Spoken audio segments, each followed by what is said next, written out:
Página 1 de 454.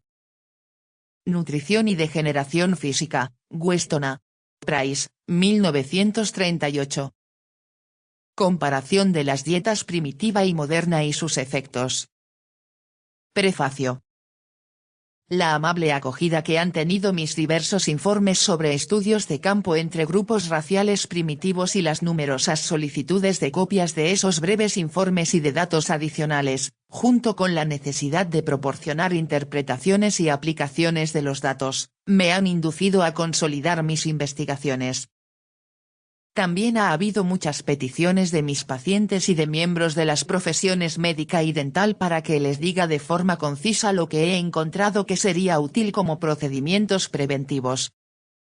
Además, he sido consciente de la oportunidad de ayudar a los miembros de las diversas razas primitivas que he estudiado y que están disminuyendo tan rápidamente en salud y número en su punto de contacto con nuestra civilización moderna.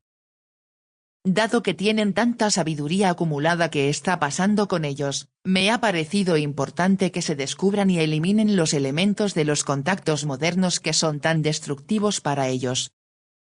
Ha habido un profundo sentimiento de obligación hacia los funcionarios de muchos países por la gran amabilidad y ayuda que han prestado tan alegremente al ofrecer la oportunidad de estas investigaciones. La lista de estos individuos es demasiado larga para mencionarlos a todos por su nombre. Una de las alegrías de mi trabajo ha sido el privilegio de conocer a los magníficos personajes que están en los puestos de avanzada esforzándose fervientemente por mejorar el bienestar de los nativos a los que atienden, pero que están angustiados al reconocer que bajo el programa de modernización los nativos declinan en salud y se ven afectados por nuestros tipos modernos de enfermedades degenerativas. Sería una suerte que cada uno de estos trabajadores de campo recibiera una copia de este informe que han ayudado a hacer posible. Para que esta información llegue a un grupo lo más amplio posible, he evitado el lenguaje técnico y pediré la indulgencia de los lectores profesionales. Weston A. Price. Avenida Euclid 8 1926. Cleveland, Ohio, 1938. Prólogo. No hay nada nuevo en la observación de que los salvajes, o los pueblos que viven en condiciones primitivas, tienen, en general, una excelente dentadura. Este hecho es un registro basado en exámenes casuales de primitivos contemporáneos hechos por viajeros, exploradores y científicos, y establecido con mejor documentación por los estudios de dientes preservados en colecciones de esqueletos de salvajes recientemente o más remotamente extinguidos. Tampoco es noticia que la mayoría de las poblaciones civilizadas posean unos dientes miserables que empiezan a ceder casi antes de que hayan hecho erupción por completo, y que la caries dental suele ir acompañada de una enfermedad periodontal con complicaciones de mayor alcance. De hecho, esto ha sido un asunto de gran preocupación para la profesión dental durante más de una generación, y con razón. Se ha dedicado una gran cantidad de investigación y experimentación elaborada y paciente a este problema de la etiología y el control de la caries dental, pero supongo que nadie afirmaría que se ha resuelto. En cualquier caso, los dentistas siguen ocupados en perforar nuestras caries y en taparlas. Se ha acumulado una cantidad de pruebas excelentes que indican que la caries dental está, en gran medida, relacionada con la malnutrición y con dietas deficientes. Puesto que sabemos desde hace mucho tiempo que los salvajes tienen una dentadura excelente y que los hombres civilizados tienen una dentadura terrible, me parece que hemos sido extraordinariamente estúpidos al concentrar toda nuestra atención en la tarea de averiguar por qué nuestros dientes son tan pobres, sin preocuparnos nunca por saber por qué los dientes de los salvajes son buenos. El Dr. Weston Price parece ser la única persona que posee el sentido común científico para complementar su conocimiento de las causas probables de las enfermedades dentales con un estudio de los regímenes dietéticos que se asocian con la salud dental. En otras palabras, el Dr. Price ha realizado uno de esos trabajos de investigación que hacen que todos los demás investigadores deseen darse una patada por no haber pensado nunca en hacer lo mismo. Esto es un ejemplo del hecho de que los científicos realmente dotados son aquellos que pueden apreciar lo obvio. Así que el Dr. Price ha descubierto por qué los hombres primitivos tienen buenos dientes y por qué sus dientes se estropean cuando se vuelven civilizados. Pero no se ha detenido ahí, ha pasado a aplicar sus conocimientos adquiridos de los salvajes a los problemas de sus hermanos civilizados menos inteligentes. Porque creo que debemos admitir que si los salvajes saben lo suficiente como para comer las cosas que mantienen sus dientes sanos, son más inteligentes que nosotros en cuestiones dietéticas. Así que considero que el Dr. Price ha escrito lo que se suele llamar un libro profundamente significativo. La principal diferencia entre la obra del Dr. Price y muchas otras así calificadas es que en este caso la designación resulta ser correcta.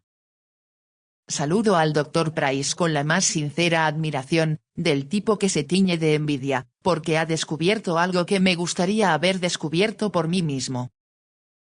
Ernesta Houghton. Universidad de Harvard, 21 de noviembre de 1938. Introducción. Este texto ofrece un nuevo enfoque de algunos problemas de la degeneración moderna. En lugar del procedimiento habitual de analizar las expresiones de la degeneración, se han buscado grupos que sirvan de control y que estén ampliamente libres de estas afecciones. Después de pasar varios años abordando este problema mediante métodos de investigación tanto clínicos como de laboratorio, interpreté que las pruebas que se acumulaban indicaban firmemente la ausencia de algunos factores esenciales de nuestro programa moderno, más que la presencia de factores perjudiciales. Esto indicó inmediatamente la necesidad de obtener controles. Para lograrlo fue necesario localizar grupos inmunes que se encontraban fácilmente como restos aislados de poblaciones raciales primitivas en diferentes partes del mundo. Un examen crítico de estos grupos reveló una alta inmunidad a muchas de nuestras afecciones graves, siempre que estuvieran suficientemente aislados de nuestra civilización moderna y vivieran de acuerdo con los programas nutricionales dirigidos por la sabiduría acumulada del grupo. En todos los casos en los que se examinaron individuos de la misma estirpe racial que habían perdido este aislamiento y que habían adoptado los alimentos y los hábitos alimentarios de nuestra civilización moderna, se produjo una temprana pérdida de las características de alta inmunidad del grupo aislado. Estos estudios han incluido un análisis químico de los alimentos de los grupos aislados y también de los alimentos desplazados de nuestra civilización moderna. Estas investigaciones se han realizado entre las siguientes poblaciones raciales primitivas que incluyen tanto grupos aislados como modernizados: los suizos de Suiza, los gaélicos de las Hébridas exteriores e interiores, los esquimales de Alaska, los indios del extremo norte, oeste y centro de Canadá, oeste de Estados Unidos y Florida, los melanesios y polinesios de 8 archipiélagos del Pacífico Sur, las tribus de África Oriental y Central, los aborígenes de Australia, las tribus malayas de las islas del norte de Australia, los maoríes de Nueva Zelanda y las antiguas civilizaciones y sus descendientes de Perú, tanto en la costa como en las sierras, también en la cuenca del Amazonas. También se han estudiado los blancos modernizados de estas comunidades. En estas investigaciones se han producido muchos avances importantes e inesperados. Mientras que una búsqueda primaria era encontrar la causa de la caries dental que se estableció bastante fácilmente como controlada directamente por la nutrición, rápidamente se hizo evidente que una cadena de alteraciones se desarrolló en estas diversas poblaciones raciales primitivas, comenzando incluso en la primera generación después de la adopción de la dieta modernizada, y rápidamente aumentó en gravedad con expresiones bastante constantemente como los procesos degenerativos característicos de nuestra civilización moderna de América y Europa. Mientras que la caries dental ha demostrado ser casi totalmente una cuestión de la nutrición del individuo en el momento y antes de la actividad de esa enfermedad, un grupo de afecciones se han expresado en forma física. Entre ellas se encuentran los cambios faciales y de la arcada dental que, hasta ahora, se han considerado como resultado de la mezcla de diferentes razas. mis investigaciones han revelado que estas mismas divergencias de lo normal se reproducen en todas estas diversas poblaciones raciales mientras la sangre es todavía pura. De hecho, se desarrollan incluso en aquellos niños de la familia que nacen después de que los padres hayan adoptado la nutrición moderna. Aplicando estos métodos de estudio a nuestras familias americanas, encontramos fácilmente que un porcentaje considerable de nuestras familias muestran este mismo deterioro en los miembros más jóvenes. El porcentaje de individuos así afectados en nuestras comunidades americanas en las que he realizado estudios varía a través de una amplia gama, generalmente entre el 25% y el 75%.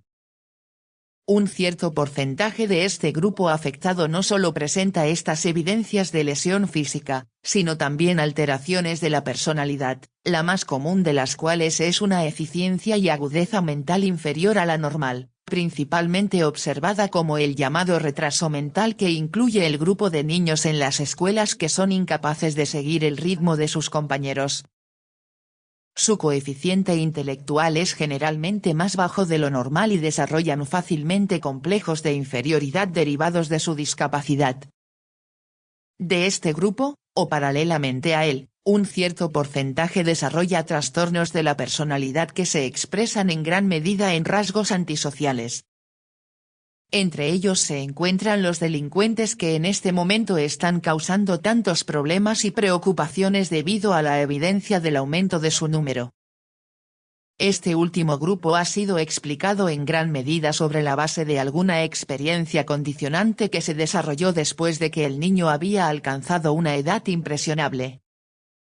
Mis investigaciones están revelando un cambio estructural físico y, por tanto, un factor orgánico que precede y subyace a estas influencias condicionantes del entorno.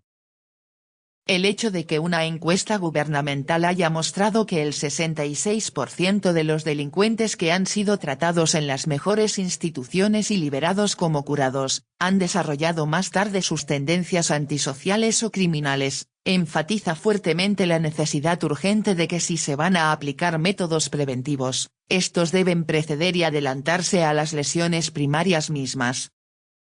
Si bien se ha sabido que ciertas lesiones estaban directamente relacionadas con una nutrición inadecuada de la madre durante el periodo de formación del niño, mis investigaciones están revelando pruebas de que el problema se remonta aún más a los defectos en los plasmas germinales aportados por los dos padres. Estas lesiones, por lo tanto, están relacionadas directamente con la condición física de uno o de ambos individuos antes del momento en que tuvo lugar la concepción. Una fase muy importante de mis investigaciones ha sido la obtención de información de estos diversos grupos raciales primitivos que indica que eran conscientes de que tales lesiones se producirían si los padres no estaban en excelente estado físico y de alimentación. De hecho, en muchos grupos descubrí que a las niñas no se les permitía casarse hasta después de haber tenido un periodo de alimentación especial. En algunas tribus se exigía un periodo de 6 meses de alimentación especial antes del matrimonio. Un examen de sus alimentos ha revelado factores nutricionales especiales que se utilizan para este propósito.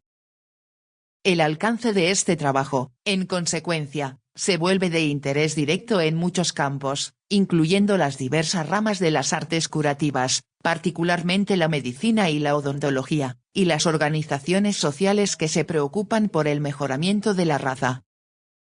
Del mismo modo, los grupos educativos están directamente interesados, ya que, si queremos frenar la marea transmitiendo nueva información a los padres de la nueva generación, debe hacerse antes de que surja la emergencia. Esto implica un sistema de educación dirigido particularmente a los alumnos en edad escolar. Los datos que se presentan en los siguientes capítulos sugieren la necesidad de reorientar muchos problemas de nuestra organización social moderna. En general, se ha considerado que las fuerzas que intervienen en la herencia son tan poderosas que pueden resistir todos los impactos y cambios del entorno. Estos datos indicarán que mucho de lo que hemos interpretado como debido a la herencia es realmente el resultado de una herencia interceptada. Mientras que se ha hecho gran hincapié en la influencia del entorno en el carácter del individuo, se ha supuesto que el patrón corporal requiere generalmente un gran número de impactos de naturaleza similar para alterar el diseño. Se ha supuesto que el cerebro está igualmente bien organizado en la mayoría de los individuos, salvo que los incidentes en la vida del individuo, como las decepciones, los sustos, etc., son en gran medida responsables de las alteraciones del comportamiento. El funcionamiento normal del cerebro no se ha considerado tan biológico como la digestión. Los datos aportados en los capítulos siguientes indican que, asociados a las alteraciones en el desarrollo de los huesos de la cabeza, pueden producirse al mismo tiempo alteraciones en el desarrollo del cerebro. Estos defectos estructurales no suelen ser factores hereditarios, aunque aparezcan en otros miembros de la familia o en los padres. Son productos del entorno más que unidades hereditarias transmitidas desde la ascendencia. A la luz de estos datos se hace un nuevo e importante hincapié en la calidad de las células germinales de los dos progenitores, así como en el entorno proporcionado por la madre. Las nuevas pruebas indican que la contribución paterna puede ser un producto dañado y que la responsabilidad de las células germinales defectuosas puede tener que dividirse a partes iguales entre el padre y la madre. Se ha culpado a la mezcla de razas de gran parte de la distorsión y los defectos en la forma del cuerpo de nuestra generación moderna. Se verá que estos cambios de cara ocurren en todas las razas de sangre pura estudiadas incluso en la primera generación, después de que la nutrición de los padres haya sido cambiada. El origen de la personalidad y el carácter parece, a la luz de los datos más recientes, ser productos biológicos y en un grado mucho menor de lo que suele considerarse como rasgos puramente hereditarios. Dado que estos diversos factores son biológicos, al estar directamente relacionados tanto con la nutrición de los padres como con el entorno nutricional de los individuos en el periodo de formación y crecimiento, cualquier factor común que contribuya, como las deficiencias alimentarias debidas al agotamiento del suelo, se verá que produce la degeneración de las masas de personas debido a una causa común. El comportamiento de las masas, por lo tanto, en esta nueva luz se convierte en el resultado de fuerzas naturales, cuya expresión no puede ser modificada por la propaganda, sino que requerirá una corrección en la fuente. La naturaleza ha estado en este proceso de construcción de las culturas humanas a lo largo de muchos milenios, y nuestra cultura no solo tiene su propia experiencia que aprovechar, sino la de las razas paralelas que viven hoy en día, así como las que vivieron en el pasado. Esta obra, por lo tanto, incluye datos que se han obtenido de varios de los otros experimentos biológicos de la naturaleza para arrojar luz sobre los problemas de nuestra moderna civilización blanca. Al presentar las pruebas, utilizo las fotografías con mucha profusión. Se dice que una buena ilustración equivale a 1000 palabras de texto. Esto se ajusta también a la tendencia reciente del periodismo. Las imágenes son mucho más convincentes de lo que pueden ser las palabras, y dado que el texto pone en tela de juicio muchas de las teorías actuales, las pruebas más concluyentes disponibles son esenciales. Debido a las numerosas solicitudes recibidas de diapositivas o de préstamo de mis negativos, se ha previsto suministrar un número limitado de diapositivas de las ilustraciones en blanco y negro o en color. También están disponibles diapositivas de otros temas. Página 19 de 454.